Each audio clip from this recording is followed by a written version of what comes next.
Okay, today is Psalms chapter 6, another Psalm of David.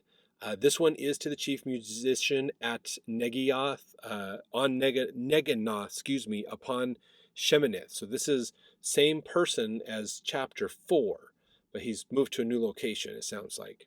Now, I'm going to read this one, and I want you to think about what he is saying and what might be going on in David's life. We know a lot about his history, especially if you've gone through our lessons through the book of Samuel, 1st and 2nd Samuel.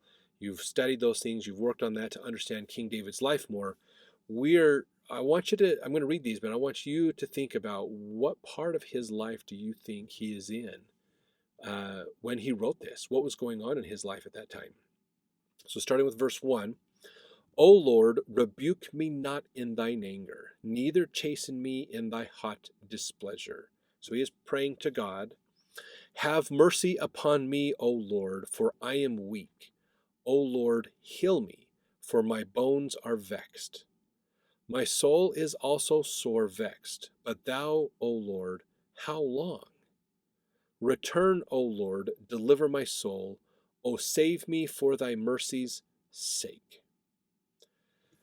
So think about him. He's pleading for forgiveness from God. He is pleading to have God with him again. God's spirit has left him, and he is really suffering from this. So what era of his life do you think he's in when he wrote this? I'd love to see that in the comments.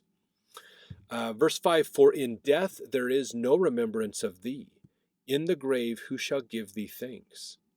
I am weary with my groaning. All the night make I my bed to swim. I water my couch with my tears. Mine eye is consumed because of grief. It waxeth old because of all mine enemies. So he's pleading and crying. He is very sorrowful, very fearful of what God is going to do, of the justice of God from what he has done. So let's see here. Verse 8, depart from me, all ye workers of iniquity, for the Lord hath heard the voice of my weeping. The Lord hath heard my supplication. The Lord will receive my prayer. Let all mine enemies be ashamed and sore vexed. Let them return and be ashamed suddenly.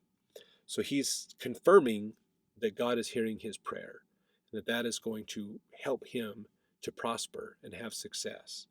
So I look forward to reading the comments. What part of his life, David's life, do you think he is in as he wrote this psalm?